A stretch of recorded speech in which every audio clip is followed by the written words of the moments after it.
Müşterimiz gelmiş.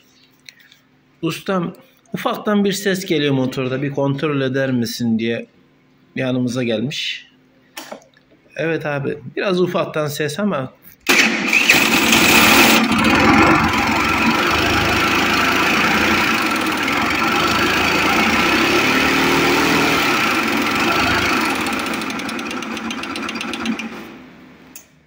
evet abi, senin motorunda ufaktan bir ses var.